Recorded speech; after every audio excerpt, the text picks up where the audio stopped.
มวยหวิ่งชุนจะเป็นคำตอบที่ดีสำหรับคุณเป็นศิลปะที่เหมาะสำหรับทุกเพศทุกวัยและใช้ได้จริงเพื่อให้คุณรับมือกับคนที่แข็งแรงกว่าไวกว่าตัวใหญ่กว่าหากคุณพร้อมก็จะพาคุณมาเรียนรู้ทักษะการป้องกันตัวด้วยมือเปล่าฉบับมวยหยงชุนโดยอาจารย์ฟงหวังหลินฟงจาก Bangkok Wing Chun Club หนึ่งในสถาบันสอนศิลปะป้องกันตัวที่ดีที่สุดของประเทศไทยเพื่อให้ศิลปะการป้องกันตัวเป็นสิ่งที่เรียนรู้ง่ายสนุกและสามารถป้องกันตัวได้จริง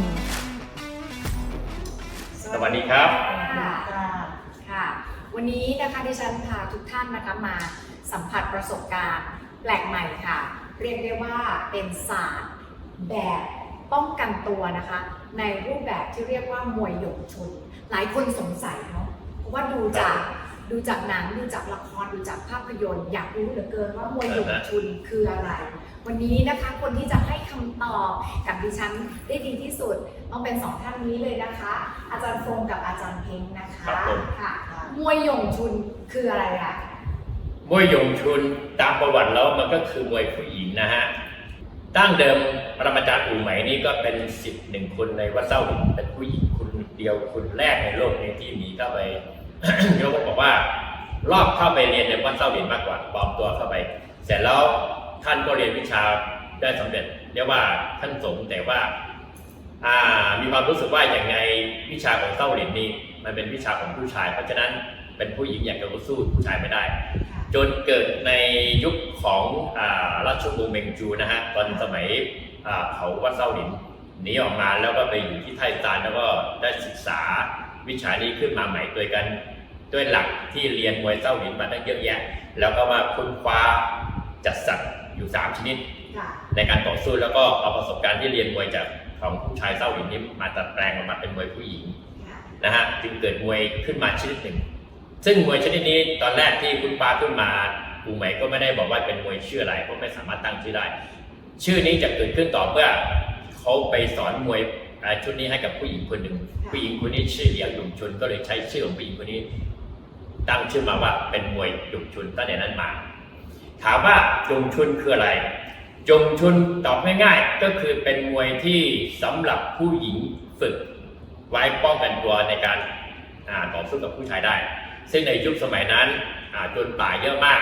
ผู้หญิงโดนรังแกเยอะมากเพราะฉะนั้นผู้หญิงเนี่ยจะทำยังไงให้เอาชนะผู้ชายแล้วก็เอาตัวรอดได้ในยุคนั้นก็เลยวิชานี้เผยแพร่ในยุคนั้นโดยการเหลียงหยงชุนเป็นผู้ที่นำออกมาในการตีกับพวกโจรผู้ร้ายตามชาวเขาตามทั่วไปแล้วก็เลยเป็นที่รู้จักกันในยุคสมัยนั้นก็เลยเกิดขึ้นมาในมวยชนิดใหม่ก็เรียกว่ามวยหยงชุนจนถึงยุคปัจจุบันนะฮะเป็นสายที่เขาเรียกว่าสงวนลิขสิทธิ์สอนเฉพาะลูกหลานไม่เผยแพร่ออกนอกให้ใครนะครับอีกสายหนึ่งก็คือสายของยิบหมั่นสายยิบหมั่นก็คือถ่ายทอดลงมาจากเหลียงปั้นตี้มาสู่เหลียงจ้านนี่ก็ได้ทั้ง2สายจากเหลียงจ้านถ่ายทอดลงมาก็คือเฉินฝาซุนถ่ายทอดลงมาก็คือยิบวันก็คือยิบหมั่นลงมาก็คือในสายของบูสลีหลักของหยงชุนคืออะไรก็เลยเอาพื้นฐานเส้าหลิน20ปกติพื้นฐานเส้าหลินเนี่ยมันจะมีอยู่23ท่านะฮะในพื้นฐานที่ไม่ว่าศิษย์คารวะคนไหนที่จะเข้าวัดเส้าหลินจะต้องเรียนรู้จาก23ท่านี้ก่อน10ท่าแรกเนี่ยมันเป็นมวยที่แข็งอ่อนผสมหลักการเป็นคล้ายๆกับของมวยหยงชุนเพราะฉะนั้นหลวงดิจิซานก็เลยเอาชุดนี้มากลายเป็นมวยหยงชุนนะฮะมาตัดแต่งโดยการเอาหลักของอู่ไหมที่สอนมาเอาชุดของพื้นฐานเต้าหลินชุดนี้มากลายเป็นมวยหยงชุนเสืบทอดลงไปอยู่ในสายของพันล้านเสร็จแล้วชุดนี้ความเผยแพร่หรือว่าความนิยมของคนทั่วไปไม่นิยมเพราะเขาถือว่ามันไม่ใช่มวยผู้หญิงโดยตรงซึ่งปัจจุบันเรียกได้ว่าเป็นหยงชุนสายเต้าหลินหรือสายผู้ชายเพราะฉะนั้นน้อยคนที่จะรู้จักแล้วน้อยคนที่จะเรียนรู้ได้อันนี้ถามว่าหยงชุนคืออะไรก็นี่แหละคือหยงชุนที่มาของหยงชุนหยงชุนก็คือมวยที่มันไม่เหมือนกับมวยทั่วไปเพราะฉะนั้นหยงชุนเนี่ยเป็นมวยที่เน้นมากๆมี3หลักก็คือที่ไม่เหมือนชาวบ้านเขาคือเน้นในเรื่องของโหราศาสตร์วิทยาศาสตร์คณิตศาสตร์โหราศาสตร์คืออะไรคนที่เรียนฟิสิกส์มาน่าจะรู้โหราศาสตร์ก็คือหลักของโครงสร้างหลักของแรงยึดระหว่างฟ้าดินแรงของดึงดูดของโลกกับพื้นให้เป็นหนึ่งก็เหมือนกับเราสร้างเสาสร้างบ้านเราต้องตั้งเสาเข็ม ตั้งเสาเข็มทำไมเราต้องวัดระดับน้ำก็คือว่าเราต้องเอาแรงจากศูนย์บนกับศูนย์ล่างให้เป็นหนึ่งถึงจะรับน้ำหนักนะสร้างตึกกี่ชั้นได้นั่นคือหลักของกุลศาสตร์ยงชุนก็คือเน้นตรงนี้เป็นหลักมันก็จะดึงแรงจากพื้นสู่บนเข้าไปในหมัดได้นี่คือหลักของมวยเหมือนกันเพราะฉะนั้นมวยจีนในกังฟูจะเข้ากับสิ่งธรรมชาติในโลกใบนี้คือยึดติดกับธรรมชาติของโลกใบนี้ที่เป็นหลักความเป็นจริงในหลักของเต่าก็ได้ผมพูดอย่างนั้นนะนี่คือหลักสำคัญของคำว่ากังฟูรับชมการสาธิตมวยหยงชุนเพื่อรับมือในสถานการณ์ต่างๆโดนจับก้นอย่างนี้ดิฉันจะป้องกันตัวเองได้อย่างไรรบกวนอาจารย์สาธิตให้พวกเราดูได้ไหมคะคือการจับก้อนเนี่ยต้องถามว่ามันเป็นแบบไหนคือว่าเขาเป็นผู้หญิงผู้ชายมาข้างหลังเดินอย่างเงี้ยเขาจะแตะนะฮะไอ้อย่างนี้ผมเคยเจอผู้หญิงที่เป็นลูกศิษย์ผมถามเขาถามว่าแตะแล้วเนี่ยเขาก็เดินไปเขาไม่ได้ทำอะไรเลยแล้วหนูจะทำยังไงจะไปเดินไปสู้กับเขาก็สู้กับเขาไม่ได้เพราะไม่เคยเรียนมวยมานะคำถามก็คือว่าผู้หญิงคนนี้ไม่เคยเรียนมวยนะครับเป็นคนธรรมดาเพราะฉะนั้นถามว่าเมื่อเจออย่างนี้การที่คุณจะไปตีกับผู้ชายอาจจะคุณร้องเสียงดังนะแต่คุณจะไปตีกับผู้ชายคนนี้คุณเป็นไปไม่ได้เพราะว่าคุณไม่มีแรงที่จะสู้กับเขาเพราะคุณไม่รู้ผู้ชายคนนี้เป็นยังไงเพราะฉะนั้นวิธีที่เราแก้ที่สุดครับเป็นเราถึงแม้เราไม่เคยเรียนมวยมาเลยเราก็แก้ไขได้ในกรณีเขามาแตะก้อนนะครับอย่างง่ายๆเลยคนเรามันต้องมีสัญชาตญาณที่เรามีความรู้สึกนะเมื่อเขาเดินจากข้างหลังเขาแตะก้อนเราเขายังต้องเดินหน้าถูกไหมไม่ได้ว่าเขาอยู่ที่หรือเขาอยู่ที่ก็ไม่วอรี่สิ่งที่เราทำได้เลยเป็นผู้หญิงเลยเราไม่ต้องเป็นมวยเลยเป็นผู้หญิงคนหนึ่งเขามาแตะก้อนผมข้างหลังเดินผ่านเขาแตะก้อนอย่างนี้แตะก้อนอย่างนี้อาจจะรูดก้อนปั๊บใช่ไหมเขาเดินหรือไม่เดินไม่มีปัญหาสิ่งแรกที่เราต้องการเลยสัญชาตญาณเราต้องรู้เลยเราไม่รู้ว่าเขาเป็นใครเรารู้แต่ว่ามีคนมาแตะก้อนเรานะแน่นอนผู้ชายเนี่ยเขาแตะก้อนแต่เขาคงไม่อยู่ที่เขาต้องเดินมาข้างหน้าให้เราเห็นนิดหน่อยถูกไหมฮะเราอาจจะเห็นเงานิดนึงก็รู้ว่าเป็นผู้ชายหรือผู้หญิงหรือคนที่เรารู้จักหรือไม่รู้จักสิ่งแรกที่เรามาแตะก้อนเลยสิ่งง่ายที่สุดของมือนี้ฟาดเข้าไปเลยนะง่ายเลยผู้หญิงเรื่องตกง่ายตัวฟาดปุ๊บพอฟาดปุ๊บถ้าคุณอาจจะเคยดูมวยมาหรือว่าดูไอ้พวกเวทีมวยมาเรื่องกำปั้นคุณอาจจะชกได้แปลนเด็กคุณมี2มือที่ตกเรื่องตกผู้หญิงถนัดแน่นอนนะคุณฟาดถึงแล้วคุณพวกเข้าไปเลยอันนี้คือสิ่งที่คุณแก้ไขได้อย่างแน่นอนที่สุดเขาโดนแน่โดนแต่ละเราอาจจะสู้เขาไม่ได้เราอาจจะถอยออกมานิดนึงแล้วมองเขาดูที่ว่าเขามีทีท่าที่จะโต้ตอบยังไงแล้วถามเขาว่าทำเพื่ออะไรอันนี้คือวิธีแก้ไขเฉพาะส่วนอีกกรณีอาจจะถามว่าเขามาจับมือนะฮะเขาไปจับมือบางคนครับเดินผ่านเนี่ยผู้หญิงเคยถามว่าเขาจับมือแล้วเขากระชากหนูไปเลยแล้วหนูจะทำยังไงอันนี้ไม่ยากครับถึงแม้เราไม่เป็นมวยเลยถ้าเราแค่เรียนรู้หลักการฝังแรงหรือเรียนรู้หลักของเทคนิคของเซนต์นิวตันนะในหลักของวิทยาศาสตร์คือในหลักผมต้องอธิบายก่อนว่าในหลักของวิทยาศาสตร์เนี่ยเซนต์นิวตันเคยพูดว่าวัตถุแอปเปิลที่ทิ้งลงมาจากฟ้าเนี่ยมันจะมีโมเลกุลที่ตกลงมาด้วยกันเกิดจากแรงดึงดูดของโลกแต่ในเวลาเดียวกันวัตถุนั้นโมเลกุลของวัตถุนั้นมันวิ่งได้แค่ทิศทางเดียวนี่คือหลักวิทยาศาสตร์แต่ในขณะเดียวกันอีก4ทิศมันจะเป็นศูนย์ไม่มีโมเมนตัมไม่มีแรงปะทะเพราะฉะนั้นเราเป็นมวยผู้หญิงที่ไม่เคยเรียนมวยใดแค่เราเรียนรู้สิ่งเหล่านี้นิดหน่อยแค่คุณรู้จักคำว่าปล่อยวางแล้วรู้จักคำว่าเปลี่ยนทิศทางของแรงโดยการเอาหลักวิทยาศาสตร์มาใช้อย่างสมมติว่าเขาจับผมผมเป็นผู้หญิงเขาจับที่ไหนก็ได้เขากระชากผมตัวพวกใบคุณเราเวลากระชากเนี่ยเราจะฝืนเมื่อฝืนผู้ชายแรงเยอะเราก็จะเกิดการกระดุกเพราะอะไรเพราะว่าแรงเขาดึงไปเป็นทิศทางนี้ผมย้อนกลับก็คือแรงปะทะถูกไหมฮะนี่คือหลักวิทยาศาสตร์หรือบางทีเขากระชากเราตามเข้าไปนั่นคือแรงดึงในทิศทางเดียวกันเราก็เสร็จเขาถ้าเขาดึงเราไปเราตามเขาเราอาจจะถ้าเขาดึงแรงเราอาจจะหกล้มหรือถ้าเราฝืนเขาก็กระชากเราก็คือแรงเราสู้เขาไม่ได้เราก็อาจจะไปกระแทกกับตัวเขานั่นคือสิ่งที่ผู้ชายก็ต้องการให้ผู้หญิงเข้ามาโดนตัวเขาเพราะฉะนั้นวิธีแก้ง่ายๆถึงแม้เราไม่เป็นมวยเลยเวลาเขากระชากเราปุ๊บเราเบี่ยงออกทิศทางตรงข้ามนะฮะหรืออันนี้คือเราไม่เป็นมวยเลยเขาดึงมาทางนี้เขาเดินไปทางโน้นถูกไหมแรงไปทางนี้แต่เราสามารถยกขึ้นแรงมันจะหายหรืออาจจะเปลี่ยนไปทางนี้แรงมันจะหายทิศทางเยอะมากจำไว้ว่าอย่าไปทิศทางเดียวกับศัตรูแต่อย่าดึงลงเพราะอะไรเพราะเขาดึงลงถ้าเขาไปดึงลงเขามีโมเมนตัมกับน้ำหนักช่วยเขาอยู่เพราะฉะนั้นแรงของแขนเขาถ้าเราไปทิศนี้เราไปทิศโน้นคุณเป็นไปไม่ได้เราไปทิศนี้ นะเราย้อนกลับมาทิศนี้ซึ่งเป็นมุมที่ไม่ใช่เป็นเส้นตรงกับเขาเราแก้ได้หมดหลักง่ายๆเลยเขาดึงไปทางนี้เราดึงไปทางนี้แรงมันก็จะกระชากเราไม่ไปในขณะเดียวกันป๊อปเนี่ยสิ่งที่เราต้องเรียนรู้โดยที่เราไม่ต้องฝึกอะไรเลยก็คือว่าในกรณีเขาจับมือผมเนี่ยแต่ว่าเขาจับมือไว้ใช่ไหมฮะจำไว้อย่างหนึ่งว่าหลักเดียวกันหมดเมื่อเขาจับมือเราแค่เราเปลี่ยนทิศทางของข้อมือนะเปลี่ยนทิศทางข้อมือคืออะไรเราเปลี่ยนแค่นี้เองมันก็หลุดแล้วหรือโยกแค่ข้อโยกหมุนข้อนี้ก็หลุดแล้วไม่ว่าเขาจะแรงแค่ไหนจับให้แน่นเลยจับแน่นแบบแน่นเลยดูนะจับแน่นเลยสังเกตถ้าเขาจับแน่นเลยถ้าเราฝืนแรงเขาแน่นๆเลยนะฮะเราจะไปไม่ได้ถูกไหมฮะเราไปไหนไม่ได้จงอย่าใช้แรงเหล่านี้เขาจับเราปั๊บอย่าใช้แรงมือนี้ปล่อยวางนะฮะให้เขาจับให้แน่นยิ่งแน่นยิ่งดียิ่งชอบแน่นเข้าไปเลยนะเขาแน่นเต็มที่เลยเราปล่อยวางแค่คุณเอาศอกติดลำตัวแล้วคุณไม่ต้องเรียนอะไรเลยคุณแค่รู้ว่าตอนนี้เนี่ย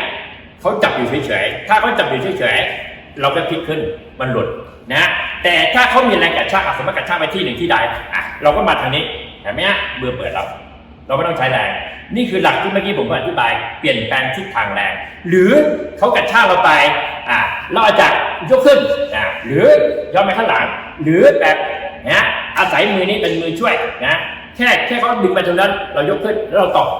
หลุดแล้วนี่คือสิ่งที่เราแก้ได้ง่ายที่สุดในหลักของมวยจีนที่เป็นมวยอ่อนโดยที่เราไม่ต้องใช้แรงไม่ต้องฝึกแน่นอนครับถ้าคุณเคยฝึกนั่นเพอร์เฟกต์กว่านี้หลายเท่านะครับถามว่ามีหลากหลายไหมเรื่องก้อนเรื่องจับมือบางคนถามผมว่าเขามาถึงปั๊บเขามาจับเสื้อเลยแล้วทำยังไงการจับเสื้อผู้หญิงเนี่ยมันก็เป็นอีกแนวหนึ่งและจำไว้ว่าการจับเสื้อผู้หญิงเนี่ยอันนี้ผมไหนๆมาแล้วผมจะสอนให้การจับเสื้อจับไปเลยเขาจับเสื้อผู้หญิงจำไว้ว่าเราอยากกระชากเราต้องเดินไปหาผู้ชายไม่ใช่ไปกระชากนะครับแล้วไม่ต้องดิ้นรนเลยเดินไปหาเขาครับเสร็จแล้วในกรณีเนี่ยแม่เขามีมือหนึ่งแน่นอนเขาจะมีมือนึงเราต้องระวังมือนี้เราไม่ต้องสนใจครับเราแค่เอามือหนึ่งมือใดเนี่ยวางไว้ตรงนี้นะหรือแค่ตรงนี้แหละนะเอาตัวเนี่ยวางไว้เอาแขนวางไว้ที่นี่ไม่ต้องไปใช้เลยเสร็จแล้วถ้าเขากระชากคุณคิดว่าเขากระชากยังไงคนเรามันจะกระชากเนี่ยเขาจะต้องอาศัยแรงตรงนี้กับตรงนี้เมื่อเราวางไว้เราน้ำหนักตัวทับไว้เราไม่ได้ยุ่งกับตัวเขานะเวลาที่เขากระชาก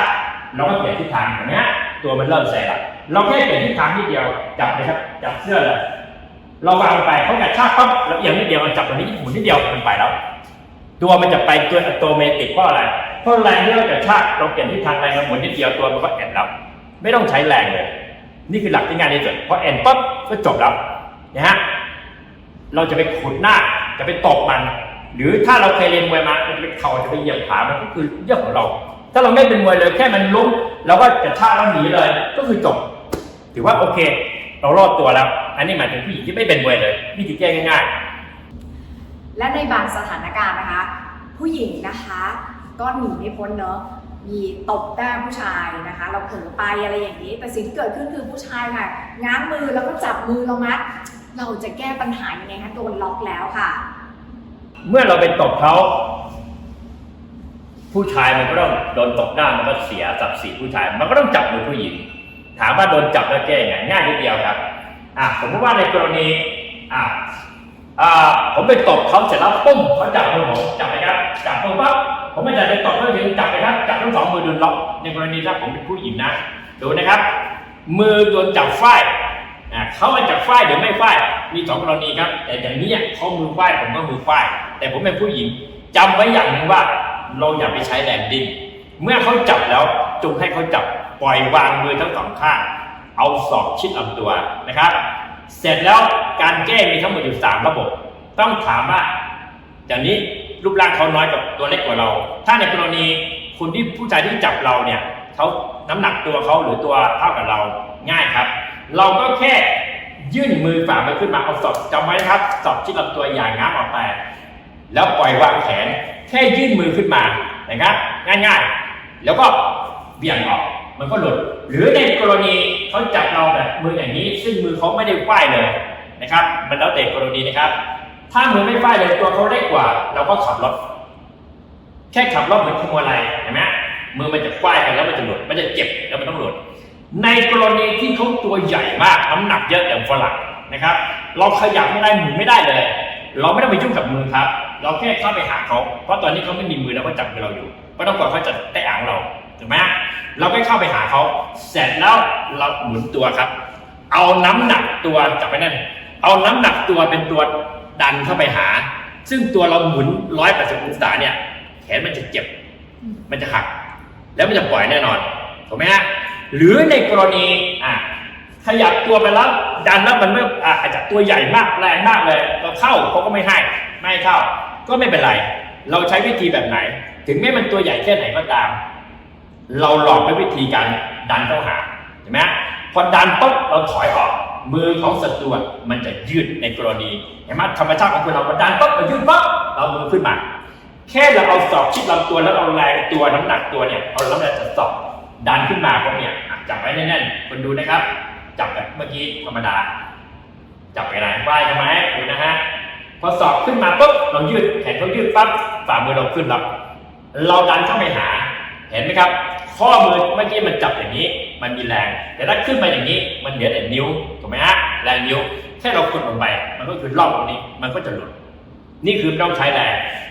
อันนี้คือลักษณะการจับแบบควายแต่ถ้ามันจับแบบไม่ควายเลยก็เหมือนกันท่านดิ้นไม่ได้เลยนะอย่างที่บอกหนึ่งก็คือเรา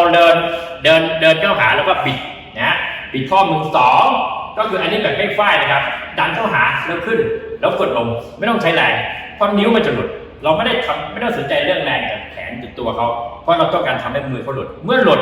เราก็สามารถที่จะหนีได้หรือในกรณีหลุดปั๊บเราอาจจะมีวิชาแมวขดเขาเลยเป็นผู้หญิงแล้วเราก็หนีมันก็ไม่มีปัญหาถูกไหมฮะนี่ก็เอาตัวรอดเพราะฉะนั้นลักษณะการโดนจับเนี่ยมันมีหลากหลายวิธีแก้อยู่ที่ว่าศัตรูตัวใหญ่หรือตัวเล็กเราก็ง่ายถูกไหมฮะขับรถก็จบตัวใหญ่ไม่ใหญ่มากเราก็ใช้ตัวหักเขาตัวใหญ่มากเราก็ใช้ดึงเราถอยออกในกรณีถามว่าถ้าเขากระชากเราก็ตามเขาเห็นไหมตามเขาเสร็จปุ๊บเนี่ยจังหวะตามเสร็จปุ๊บเขาถอยออกมาแล้วก็เอามือยาวสั้นแล้วก็ตบก็หลุดเหมือนกันก็คือหลุดเมื่อกี้คือเวลาเขากระชากเราอย่าไปดึงเราตามเข้าไปทั้งหมดหลักการตรงนี้ไม่ใช่พิเศษตรงไหนมันคือหลักของวิทยาศาสตร์คือเปลี่ยนแปลงทิศทางแรงที่ตรงกันข้ามกับศัตรูที่ใช้นั่นคือหลักที่เราต้องฟังแรงเพราะฉะนั้นมวยจีนเนี่ยโดยเฉพาะหยุ่งชุนเนี่ยทำไมเห็นในหนังไหมฮะทำไมเขาถึงต้องมีการเกาะมือเข้าไปเล่นเกาะมือเข้าไปตีอันนั้นไม่ใช่เหมือนว่าการต่อสู้ให้เป็นเกาะมือเล่นอย่างนั้นคือเขาสอนให้คุณปล่อยวางมือแล้วฝึกการฟังการสัมผัสอย่างในหนังจีนเขาบอกว่าหยุ่งชุนว่าปิดตาสู้มันไม่ได้หมายความว่าเป็นปิดตาไปสู้กับเขาคำว่าปิดตาสู้ความหมายคือว่าเหมือนเราปิดตาหรือไม่ปิดตาเราไม่จำเป็นต้องไปมองการเคลื่อนไหวของศัตรูเพราะอะไรเพราะเราเกาะมือศัตรูสองมือแล้วเราใช้การฟังอย่างเดียวปล่อยวางตัวเองแล้วฟังการเคลื่อนไหวศัตรูว่าเขาทำอะไรเขาไปไหนเขาการใช้แรงหรือไม่เขาใช้แรงตรงไหนเขาหนีไปทางไหนเราเปลี่ยนไปที่ทางไหนเขาเรียกว่าปิดตาสู้คือไม่ต้องใช้ตาสัมผัสแต่ใช้จิตและการสัมผัสของมือเราในการต่อสู้เพราะฉะนั้นในการที่เราจะเกาะเข้าหาศัตรูเนี่ยไม่ว่าศัตรูจะจับเราอย่างไรก็ตามไม่ว่าจับนอกหรือจับในหรือจับเองก็ตามแน่นอนเขาจับเราก็คือคงไม่มีใครเข้ามาจับที่นิ้วน้อยมากนิ้วก็ไม่เป็นไรส่วนใหญ่เขาจะจับแขนไม่คือสะพานสองมันคือเข้าสู่เรดาร์ทันทีนั่นคือการฟังขออย่างเดียวคุณปล่อยวางนะจรวด2ตัวพร้อมที่จะทำงานไม่มีรูปแบบไม่มีกระบวนท่าไร้รูปไร้แบบไร้กระบวนศอกไม่มีการง้างออกเหมือนมวยทั่วไปมันอยู่ลำตัวเพราะฉะนั้นมันคือกำแพงเพราะฉะนั้นในมวยหยุ่งชุนของเราเนี่ยการป้องกันตัวมันจะอยู่ในแค่4 อย่าง5วงกลม3 เหลี่ยมไม่มีภายนอกผมถึงบอกว่ามวยหยุ่งชุนเป็นมวยที่ไม่มีการบ้าง้างหมัดชกแต่ไม่มีชกสุดท้ายก็คือว่าคุณจับมือผมแค่นี้ผมก็ชกเป็นระยะ1 ฟุตแค่นี้นี่คือหลักหยุ่งชุนทั้งหมดเนี่ยการเคลื่อนไหวกันไม่มีการกระโดดโลดเต้นถามว่าทำไมหยุ่งชุนถึงเรียกว่าเป็นมวยวงในเพราะว่ามันเป็นมวยผู้หญิงเนี่ยถ้าคุณเล่นมุมนอกเนี่ยคุณไปสู้เขาลำบากแต่แน่นอนมวยชุดนี้มันต้องมีนอกมีในเพราะถ้าหยุ่งชุนแบ่งเป็น4 อย่างเรียกว่านอกกลางในคมโดยทั่วไปแล้วในกับ กลางกับในเนี่ยทั่วโลกไม่มีใครสอนเขาสอนแต่แค่นอกในนะฮะมันไม่เต็มสูตรคำว่านอกก็หมายความว่าเวลาคุณจะต่อสู้กับใครสมมติว่าคุณเจอเด็กแว้นเนี่ยเด็กแว้นจะมาตีกับคนเนี่ยอยู่ดีๆจะไปบอกเด็กแว้นว่าเรามาเกาะมือมันมีไหมมันไม่มีในโลกนี้แน่นอนครับเขาก็ต้องชกมาก่อนเราก็ต้องมีการเกาะมีการรับอันนี้คือลักษณะของคำว่าโยนมือเมื่อรับเข้าไปแล้วก็คือแตะมือเห็นไหมสมมติว่าในกรณีง่ายๆผมก็ชกมาบาดเลยผมไม่ปั๊บผมเข้าแล้วแล้วกับมือที่ผมเกาะถูกไหมนี่คือเรดาร์เริ่มเกาะแล้วแน่นอนมือนั้นเขาต้องชกมามือนี้เขาต้องเก็บพอชกมาตรงนี้ปั๊บมือนี้เก็บเลยผมจะเกาะนี่คือผมเกาะตัวเขาแล้วเรดาร์2ตัวติดแล้วนี่คือการเข้าหาระบบการเกาะวงในถึงตอนนี้ปั๊บเนี่ยในกรณีถ้าผมเกาะตัวเขาหรือเกาะแขนเขาเมื่อไหร่ผมจะบอกว่าจุ่มชุนไม่ได้วอรี่เกี่ยวกับว่าฝรั่งคนนี้มันตัวใหญ่น้ำหนัก100 กว่ากิโลอะไรไม่มีวอรี่คนนี้รูปร่างอาจจะใหญ่มากน้ำหนักเยอะมากแรงมากแต่เขาจะใช้คนเราเนี่ยไม่ว่ามวยชนิดไหนก็ตามเขาจะฝึกมาแบบชกมันต้องมีแรงส่งมีระยะทางถูกไหมฮะเมื่อไม่มีระยะทางโดยเฉพาะมวยแข็งถ้าไม่มีระยะทางมันจะชกแล้วมีแรงไหมมันเป็นไปไม่ได้ถูกไหมฮะต่อให้เป็นมวยฮุกเถอะมันสั้นแค่ไหนมันจะต้องมีการโยกตัวทุกมันต้องมีการโยกตัวต้องมีระยะทางในการส่งแรงเพราะฉะนั้นเมื่อสปริงตัวนี้ผมแขนเกาะเขาไว้ผมเอาน้ำหนักตัวทั้งหมดเนี่ยคมเขาไว้ผมเปรียบเป็นก้อนหินมือผมปล่อยวางมันคือเรดาร์ผมไม่ได้เกรงแต่แรงของผมที่คมเขาก็คือน้ำหนักร่างกายที่เทเข้าไปในตัวเขาผมไม่ให้ระยะทางเขาหรอกเมื่อระยะทางเขาเรียนมวยแข็งมาเนี่ยตอนนี้ไม่ว่าเขาจะสอบเขาจะชกเนี่ยเขาจะชกไม่เป็นเขาชกยากเขาต้องดิ้นรนแน่นอนถูกไหมฮะเมื่อดิ้นรนการดิ้นรนของเขาไม่ได้ฟังแต่เรามวยเราฟังสมมติว่าคุณดิ้นนิดนึงผมยิงเราคุณแค่ดิ้นคุณแค่ขยับคุณแค่ดึงหมัดออกนิดเดียวเนี่ยดึงหมัดไปข้างหลังนิดนึงเนี่ยผมยิงแล้วเห็นไหมฮะตัวผมถึงแล้วหรือคุณแค่ยกศอกมันต้านนิดเดียวเนี่ยนะผมฟังอยู่ยกศอกขึ้นมาปุ๊บผมดึงแล้วเพราะอะไรผมฟังอยู่แต่หมัดที่ผมทำงานยุงชุนผมบอกแล้วมีจรวด2 ตัวเมื่อตัวนี้ทำงานตัวนี้ก็จะดีเมื่อตัวนี้ฟังตัวนี้ก็จะดีจรวด2 ตัวพร้อมที่จะยิงในทุกกรณีที่มีช่องว่างที่มีระยะในการยิงและจะไม่มีระยะทางให้คนในกรณีที่ผมบอกเขาไว้เนี่ย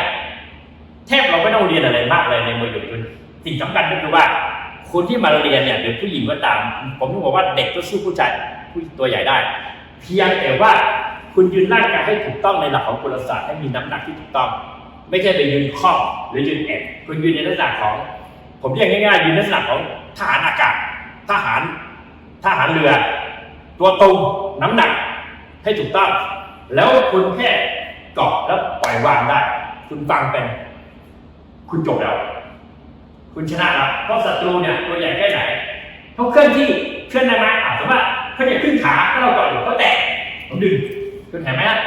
ธรรมชาติต่อร่างกายคืออะไรวัตถุคุณเราทุกอย่างนี่คือหลักวิทยาศาสตร์เวลาเราจะแตะเขาเนี่ยเราจะต้องมีแรงส่งจากขาที่ยืนเพื่อที่จะส่งขาที่จะแตะว่าคุณจะขึ้นเข่าผมดึงขึ้นได้ไหมแรงจมแล้วถามว่าผมดึงด้วยอะไรผมไม่ได้ดึงด้วยอะไรผมดึงด้วยแค่ผมเคลื่อนที่วัตถุที่เคลื่อนที่ผมอย่างเงี้ยผมเคลื่อนที่นิดเดียวมันก็จะตกแล้วแต่ว่าคุณขึ้นเข่าก็ผมเคลื่อนที่ใช่ไหมมันจมแล้วผมต้องใช้อะไรเลยทุกอย่างผมใช้ในการแรงของศัตรูเพียงแต่ผมต้องอาศัยอะไรการเกาะคือเรดาร์การฟังไว้ใจสำคัญในขณะเดียวกันเนี่ยเวลาคุณลงปั๊บสมมติว่าคุณอาจจะช่วงมาตรงนี้ช่วงมาปุ๊บผมสลายปุ๊บคุณช่วงไปแล้วหมัดนี้เท่ากับคุณใช้งานไปแล้ว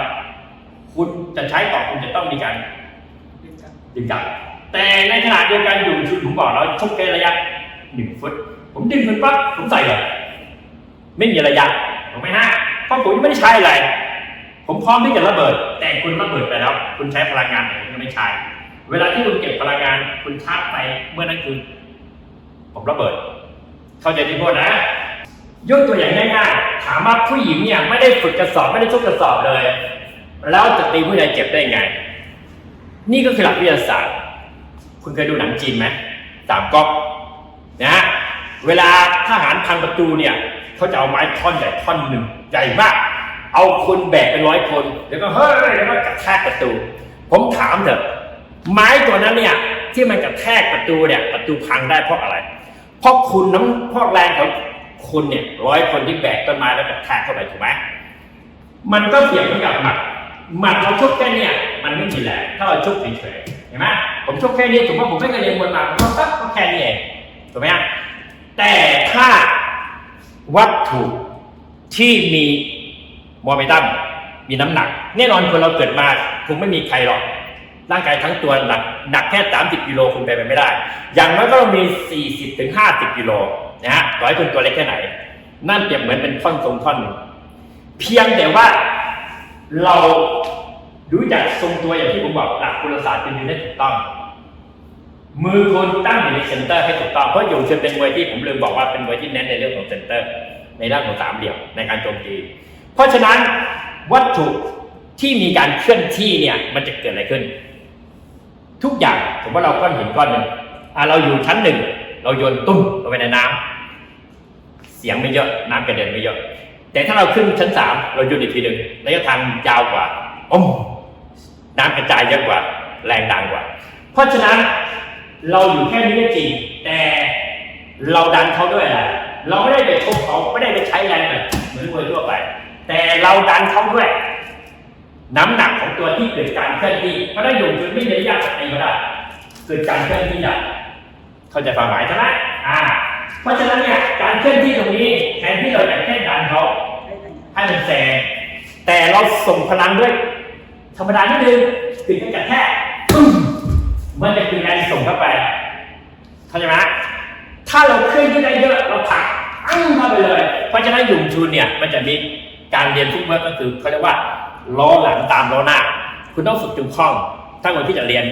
ตีเขาเจ็บง่ายๆอยู่บ้านเราฝึกทุกวันเคยมีคนถามผมว่ามวยหยุ่งชุนทำไมไม่เตะกระสอบผมบอกเขาว่าคุณรู้ไหมคุณเตะทุกวันเลยเขางงเพราะอะไรเพราะคุณตื่นจากห้องนอนคุณต้องเดินไหมคุณต้องเข้าห้องน้ำไหมคุณต้องไปทำงานไหมคุณต้องไปกินข้าวไหมการที่เราเดินทุกวันตรงนี้เนี่ยมันก็คือการฝึกพลังการลงพื้นทุกเวลามันการที่ก้าวคงไม่มีใครก้าวอันนึงยาวอันนึงสั้นอันนึงยาวอันนึงสั้นมันไม่มีในโลกนี้แน่นอนครับการเดินของเราก็คือปกติก้าวเท่ากันเพราะได้หยุ่งชุนมันคือจากธรรมชาติก็คือว่าการเคลื่อนที่เรียกว่าล้อหลังตามล้อหน้าคุณฝึกนิดนึงมันก็จะเกิดแรงผมดันเก้าอี้ตัวนี้ถามว่า4 ขามันไปด้วยกันไหมมันต้องไปด้วยกันนั่นคือแรงส่งจากมือผมแล้ววัตถุตัวนี้มันไปเป็นเส้นแต่ถ้าในกรณีถ้าหากเก้าอี้ตัวนี้ขาไม่เท่ากันถึงแม้ผมส่งมันก็จะเกิดอะไรขึ้นมันจะเกิดตะแคงถูกไหมฮะยิ่งถ้าเป็นเนี่ยมันคือการล้มเลยไม่มีแรงเพราะอะไรเพราะมันไม่มีแรงบาลานซ์โมเมนตัมของร่างกายคุณไม่ได้ไปในจุดเดียวกันมันแยกน้ำหนักออกเพราะฉะนั้นนั่นคือสิ่งที่ใช้ไม่ได้ในมวยหยุ่งชุนแรงที่เราจะเข้าก็คือเราเข้าเนี่ยเราไม่ต้องใช้แรงอะไรเราแค่เคลื่อนที่ถ้าเรามีการฝึกหน่อยแน่นอนครับมันจะหนักเรารู้จักการไถ่แทนน้ำหนักซึ่งในหลักของมวยจริงเขาเรียกว่าพลังเกิดจากพื้นสู่บนอันนี้คือหลักความเป็นจริงมันมาจากไหนพลังเกิดจากพื้นสู่บนแน่นอนคุณต้องถ้าคุณที่จะเรียนมานะคุณก็ต้องฝึกตรงนี้นั่นคือฝึกเรื่องของการยืนโครงสร้างหลักของกุลศาสตร์การดึงพลังจากล่างสู่บนได้คุณต้องปล่อยวางกล้ามเนื้อปล่อยวางร่างกายเหมือนอะไรเหมือนระบบการทำงานของลูกศรที่ถ้ามันฝืดมันก็จะไม่มีแรงดันแต่ถ้าลูกศรมีจราบีหรือว่ามีออโต้ลบเข้าไปมันเป็นการไหลลื่นมันจะคืนแรงดันยิ่งวิ่งเยอะแล้วก็ยิ่งดันเพราะอะไรเพราะแรงอัดของลูกศรร่างกายของเราก็เหมือนกันการเคลื่อนที่นี่คือแรงอัดลูกศรที่ส่งเข้าไปปั้งลอยเลยนี่คือหลักของหยุ่งชุนเพราะฉะนั้นผมบอกว่ามวยหยุ่งชุนเนี่ยมันไม่จำเป็นคุณไม่จำเป็นเลยที่จะต้องศึกษาอะไรให้มันวุ่นวายเพียงแต่ว่าคุณต้องใช้ปัญญาคุณต้องใช้สมองคุณต้องรู้จักปล่อยวางควบคุมอารมณ์ได้เข้าสู่มวยทันทีแล้วคุณป้องกันตัวได้ทุกแบบไม่ว่าผู้ร้ายจะมาทำแบบไหนอันนี้ไม่ต้องใช้ตัวนี้อย่างเช่นว่าคำถามถามว่าผมมีบอกแล้วหยุ่งชุนมี4 ข้อที่ไม่เหมือนชาวบ้านครับคุณดูตรงนี้สมมุติว่ามวยทั่วไปคุณชกมาผมบล็อกนะฮะบล็อกเจอบล็อกถูกไหมฮะแน่นอนบล็อกเจอบล็อกอีกมือนึงคุณมีผมก็มีอยู่คุณยังไม่ใช้คุณดึงจับผมใส่เลยมันจะเป็นลักษณะที่ว่า2 จังหวะถูกไหมฮะ แต่คุณเคยคิดไหมถ้าเขาชกมาผมก็ถ้าผมชกตรงนี้เขาสวนมือมาล่ะผมก็ต้องรับและในจังหวะเดียวกันชกคุณก็จะไม่มีแรง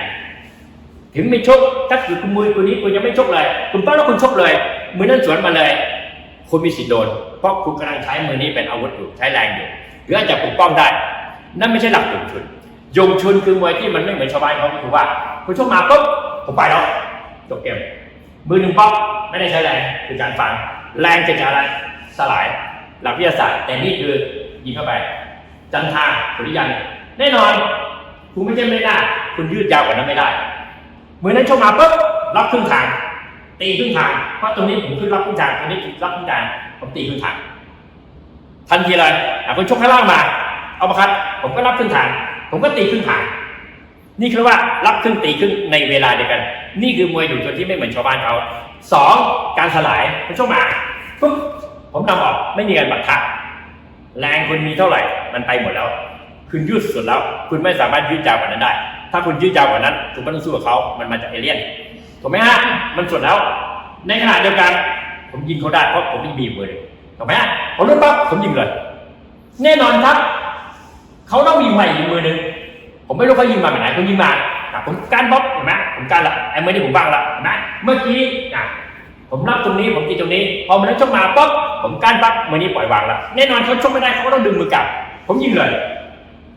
ก็คือต่อละแน่นอนครับมือนี้เกาะมือนี้ฟังอยู่ในขณะเดียวกันถ้าเกิดเขาแตะผมเกาะวันนี้เขาแตะผมดึงแตะดิขึ้นขาได้ไหมแตะเลยแตะผมดึงเห็นไหมฮะเขาขึ้นขาไม่ได้จังหวะที่เขาแตะผมดึงปั๊บมือนี้ผมรอรับเลยถ้าเขาชกมาผมจะกั้นพอกั้นเสร็จปั๊บมือนี้เขาแตะลงพื้นละมือนี้ผมไม่จำเป็นละผมยิงเลยมือนี้รับมือนี้ยิงเลยเขาตกเลยเข้าเลยเพราะฉะนั้นทุกกรณีของโยงชุนเนี่ยมันจะเล่นอยู่แค่สี่เหลี่ยมเป็นผ้ามันไม่มีวงนอกมันไม่มีแบบแค่หลบแล้วตีโอเคถามว่าการใช้ขาโยงชุนใช้ยังไงโยงชุนเป็นมวยผู้หญิงเนี่ยจะแตะสูงกว่าเอวมันน่าเกลียดโบราณจริงเขาเรียกว่าขายไม่ออกผมถึงไม่ได้อธิบายมากเพราะฉะนั้นการแตะสูงในมวยโยงชุนอ่ะมันมีไม่ใช่ไม่มีมันมีอยู่แค่2ท่าแต่โดยทั่วไปไม่ใช้เขามีฉายาว่ากินไหลเหงาเพราะอะไรเพราะในกรณีผมยืนอยู่แค่นี้ไม่ได้อยู่ไกลถ้าอยู่ไกลก็คืออยู่ไกลอยู่ไกลก็รับแบบไกลอยู่ใกล้ก็รับแบบใกล้ถูกไหมฮะโดยถ้าโดยเฉพาะเป็นผู้หญิงเนี่ยถ้าอยู่ไกลถึงผู้ชายคงทำอะไรไม่ได้อย่างนั้นมันต้องมาถึงตรงนี้ที่มือไม้มันถึงตัวถูกไหมฮะในกรณีโยงชุนมีคำเดียวว่าถ้าคุณเรียนโยงชุนจริงๆถ้าคุณถึงจุดหนึ่งเนี่ยเขามีคำเดียวว่าชัดยัดตามจิวคืออะไรความหมายคือว่าคุณใช้หนึ่งหมัดแต่ผมจะให้คุณ3ท่าความหมายคืออะไรคุณชกมา1หมัดคุณจบแล้วคุณอาจจะมองมือแต่คุณไม่ได้มองขาจะเต็มไหลเหงาผมจะแตะคุณเมื่อไหร่ผมไม่ได้ขยับผมไม่มีการขยับผมยิงคุณปั๊บขาคนดูขา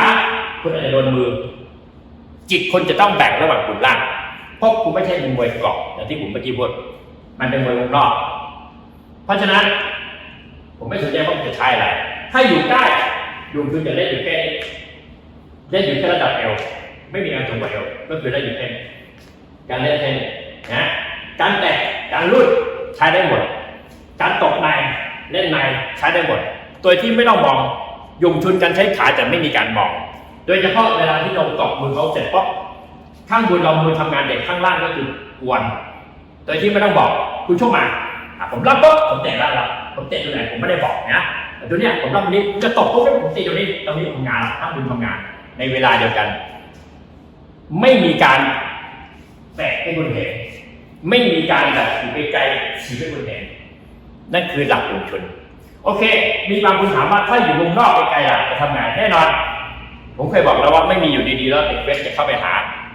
จะเข้ามาหาเกาะมือคนอยู่นอกมันก็ต้องมีหลักของคุณนอกอยู่นอกคืออะไรถ้าคุณไม่ชกก็คุณชกผมก็เกาะถ้าคุณแตะผมก็สกัดแล้วเข้าหาเกาะผมสกัดก็ผมจะชกปั๊บคุณต้องกันใช่ไหมถ้าคุณไม่แก่ก็โดนหรือไม่คุณก็หลบไม่หลบคุณก็วิ่งหนีอันนั้นก็ไม่ต้องสู้กันแต่ถ้าคุณกันสมมติคุณกันผมชกปั๊บคุณกันเกาะไหมครับผมเกาะเลยเข้าวงในทันทีคุณแน่นอนคุณชกคนนั้นแล้วปุ๊บผมก็เกาะ